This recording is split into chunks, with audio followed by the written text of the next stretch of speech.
Want candy? Want candy now? What is going on, everybody? Nazdarachi coming back at you guys again for another episode of Relic Review for Final Fantasy Record Keeper. We have a new Final Fantasy II event, The Torch Burns On.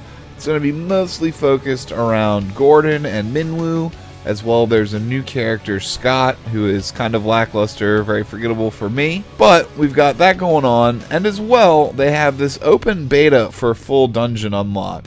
So feel free to correct me if I'm wrong, but after having looked through the dungeon, it just seems like they have accelerated things, cut back on the quantity of dungeons, released everything relevant and everything that they would have normally released in the past, all in a more limited amount of dungeons, all through 220 difficulty, all in one shot. And then on Sunday, we're getting an update of the Revenge dungeons, which I'm assuming are older bosses that have been revamped in terms of difficulty. Now, on Sunday, we should still get, I don't know how it's going to be divvied out or what the reward structure is going to look like, but all the missing mithril that you would normally get from farming all the lower difficulty event dungeons should be redistributed on whatever they release on Sunday. That was kind of my main concern at first, like, yay, not as many trash battles, but there's also less mithril. But we're supposed to be getting that back.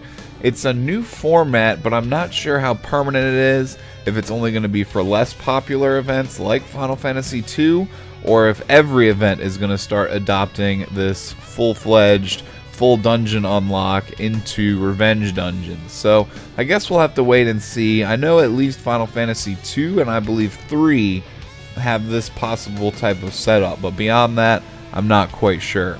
So with that being said, we do have the Relic Banner, which I believe is not going to be the only Relic Banner, but again, correct me if I'm wrong, because this banner still hasn't adopted the new banner format where we have 3 6-star items. It's still a 2 6-star, 2 LMR banner, so I'm assuming there'll be a second one on Sunday, but I'm not 100% on that either. It's all kind of a lot of new stuff, and they didn't release in the announcements tab what exactly the details were.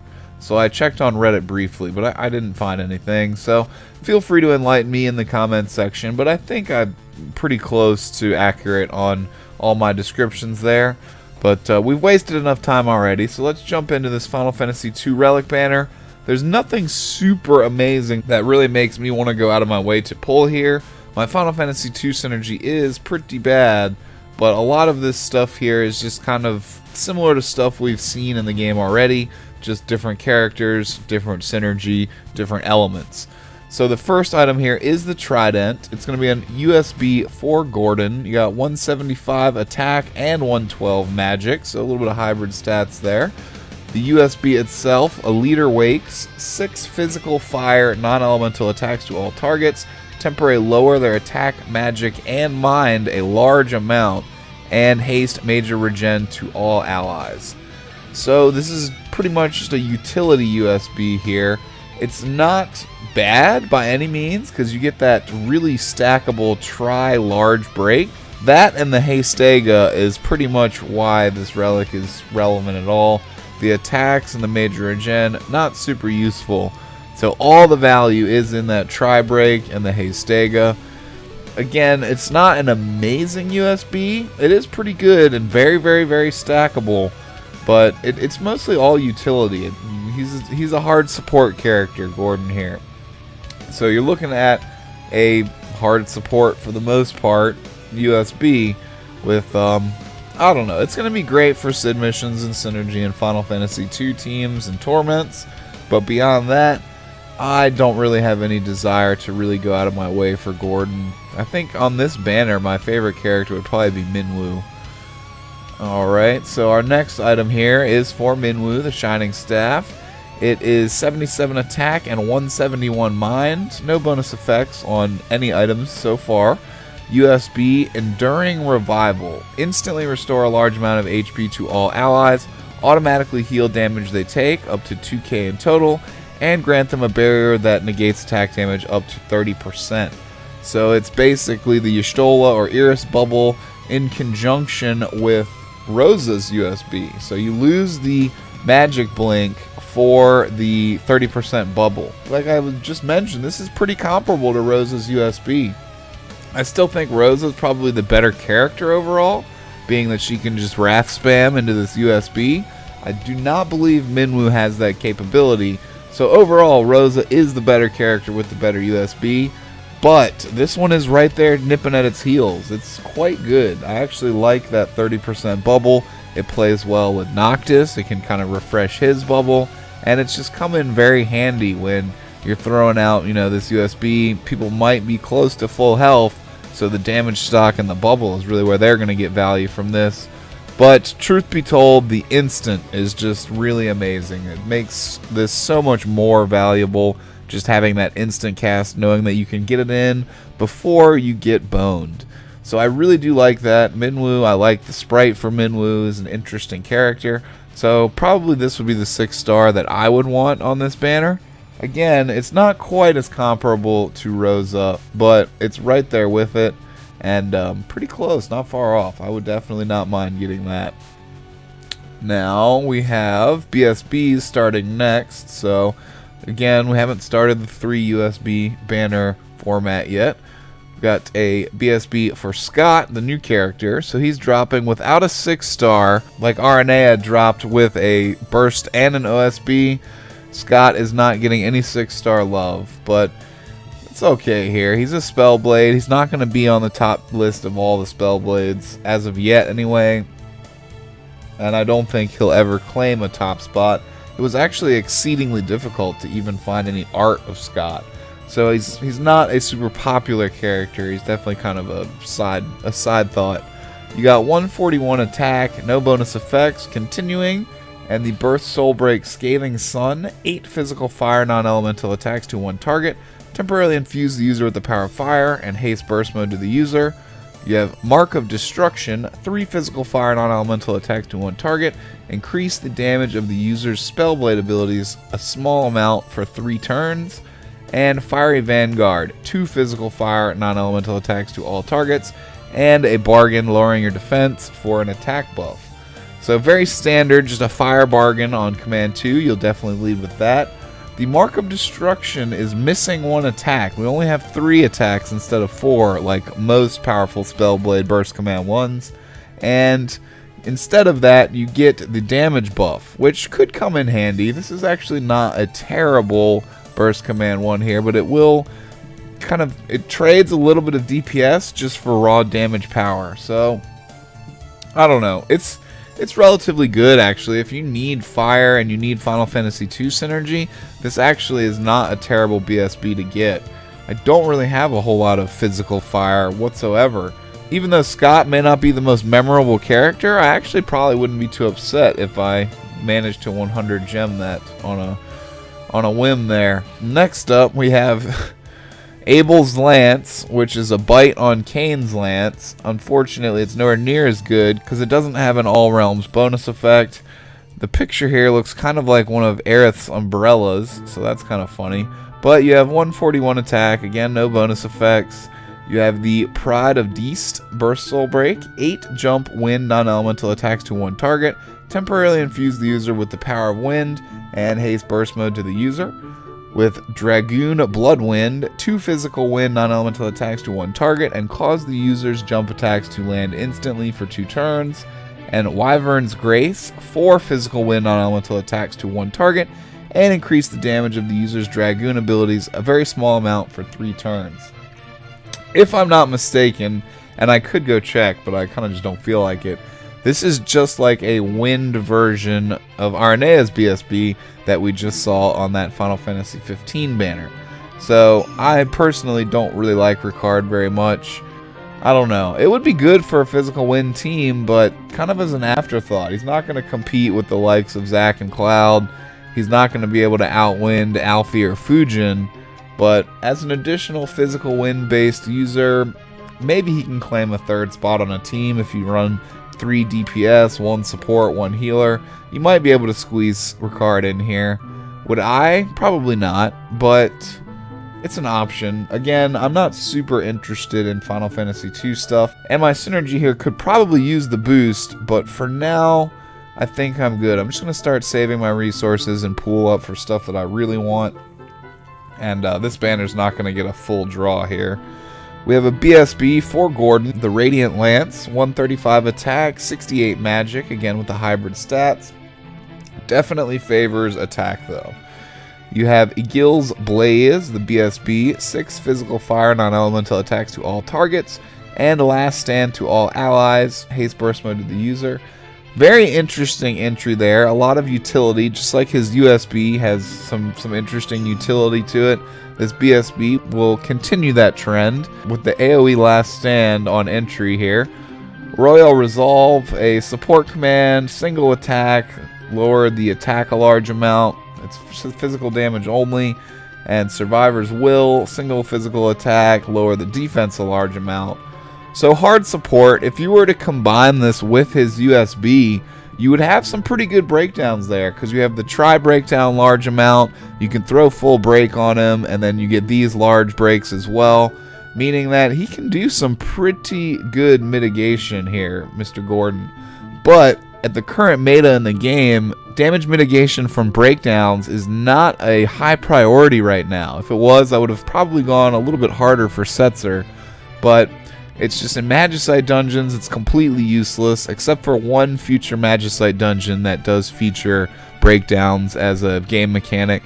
But other than that, it's just not ultra useful right now. I mean, breakdown stacking is great, but again, it just doesn't fit the current meta super well right now.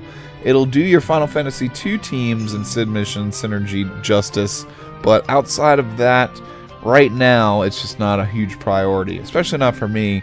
I don't know if you love Gordon in Final Fantasy II. This might be the banner for you. Next up, we have a LMR for Gordon, Diamond Shield, 17 attack, 136, and 91 resistance. The 136 being defense is a shield, and minor lightning resistance that could play into either the Hydra or the Bismarck dungeons potentially. But damage is what I typically would love to see here. It's not super useful. You have the Kashuan Air, increase the duration of stat debuffs generated by the user and their related effects a small amount. We've seen this one before, carbon copy. It's nothing new here. It'll go great with his USB and his BSB and full break.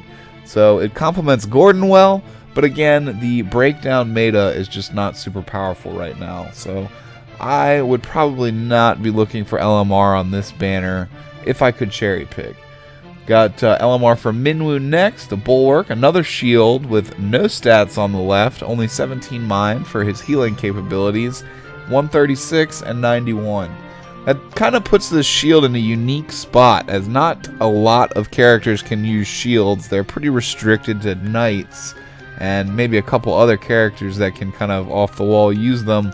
And the fact that it has no stats on the left here means not too many white mages that use shields in the game. So it's not really going to be something you're going to want to equip after mastering, except for maybe on Minwu. Outside of that, I don't really know who this would benefit.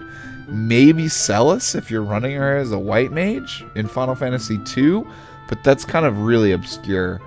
Minor holy resistance as well. Can play into Magicite dungeons potentially, but again, who's going to want to use this other than Minwu? I'm not really sure anybody. Rebel Mastermind, small chance to grant mirror image, enabling the target to avoid one physical attack when healing an ally with a single target white magic ability. Very interesting legend materia for a healer. Again, it's not something that's completely off the wall. We've seen this before, or at least stuff that's similar to it, but it's just very interesting for a healer. Nowhere near as functional as a double cast white would be, unfortunately, but in a physical based dungeon, you might get some good usage out of this. Pretty sure the Emperor and all the high-end battles in Final Fantasy II are going to have some type of magic damage involved, so overall, neither of the LMRs on this banner are really that standoutish or exceptional. It's unfortunate. You have Scott's Cloak, light armor, 17, 116, 116. Very standard stats for light armor. Minor fire resistance. Again, this one will be more relevant for the fire-based Magicite dungeon, potentially. The Liquid Flame can be kind of a bastard. But I don't know. Maybe Bartz would wear this on my party if I pulled it for fire resistance. Probably not, because I got better armor that'll get better stats. But in the offbeat chance that you're taking a lot of fire damage, you may get some value out of that. Super Soul Break Ring of Love, 6 physical fire non-elemental attacks to one target, and restore a moderate amount of HP to all allies proportional to their max. So this is basically, to sum it up very quickly, it's kind of like Blowback for Onion Knight. You have damage and a hybrid heal, 6 attacks. I think is the exact same that Onion Knight has on Blowback. The only difference is that is going to be, I believe, statted for magic on Onion Knight, that Blowback. I think it's 6 magic attacks. I'm not 100% on that, but I believe that to be the case. So this is a kind of a physical and fire version of Onion Knight's Blowback Super Soul Break.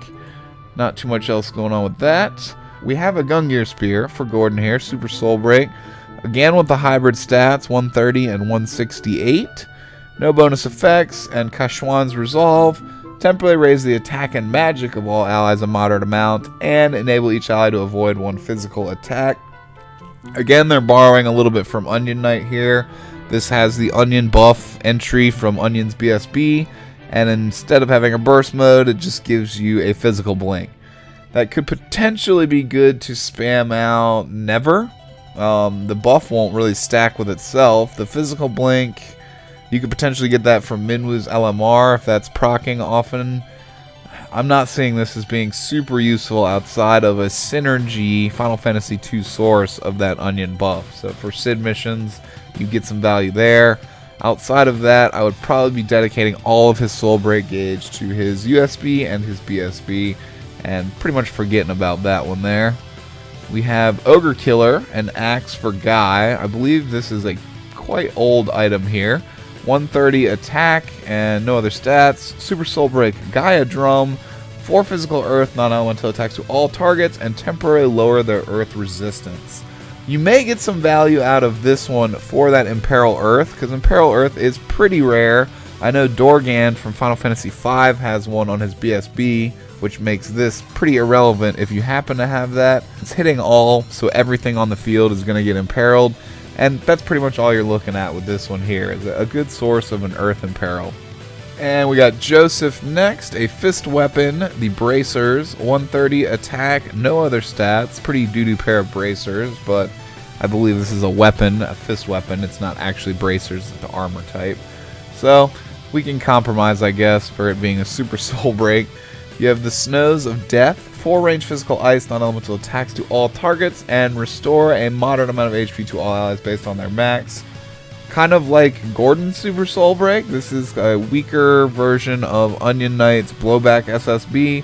You're losing 2 attacks, but it is magic based, so if you're in an ice-based situation, you could maybe scrape some value out from that. You're just having those AoE attacks mixed with a heal. I personally am not a huge fan of hybrid damage and healing effects in the game. There aren't any that are really stand out in my mind, but I don't know, I guess if you're in a pinch, you could cast this. At this point, I don't really have a reason to bring Joseph. He's not been featured in quite a while. That is all the items on the banner. Let's go ahead and pop off a 100 gem draw here and just see what happens. I don't have 100 gems. Oh lord, here we go. So it's been a very long time since we've seen something good from 100 gem draw. I'm not sure if this is the banner I'd want to see it on, but it matters not because we got a 3-star dress. That is going right back to the dress shop, aka I'm selling it for Gil. And that's about all the activity that I'm going to invest in this banner. Again, I'm not ultra interested in Final Fantasy II Synergy at this current moment, so I'm not going to pursue any draws on that banner. I'd rather wait for Onion Knight USB. He's getting 2 of them, so that's going to be kind of obnoxious to chase, but pretty interesting. One spec for magic, and the other is for a physical build. Interesting mechanics there. I know we have TG Sid USB coming a little ways off in the future. So for once, I think I'm going to stay my drawing hand and avoid pulls on Final Fantasy II here. If you guys do make pulls, I hope you have great luck. As always, I hope you get all the relics that you are searching for and the least amount of draws as humanly possible. Other than that, I hope you guys did enjoy this episode of Relic Review here. kind of an event that I'm not as super hyped for, but I did want to go all out on the artwork. I like Tiamat as well. Some of you may notice that Tiamat is not Final Fantasy artwork, but Tiamat is still in Final Fantasy 2, so give me a break. It's really hard to find good art from Final Fantasy 2. Anyway, you guys, that about wraps it up for me on my end here. If you guys enjoy the content, feel free to give me a like. It definitely helps me out, spreads me out on YouTube. No worries if you do not like the content, though. It doesn't hurt my feelings at all. Hope you guys sub and hit the bell if you're new around here. I would love to see you again on future videos. Great luck to you once again on any pulls you might make, and I will see you guys on the next episode, which should still probably be on Sunday in terms of Relic review. In the meantime, I might put out something else, just depending. I'm going to try and Sid mission the Final Fantasy 15 dungeon with only 2 characters. I've already beaten it, already submissioned it, but I want to try again with just Noctis and Iris. Anyway, you guys, I'm not going to drag you out any longer. Hope you guys have a good one, and I will catch you next time. Peace out, y'all. See you later.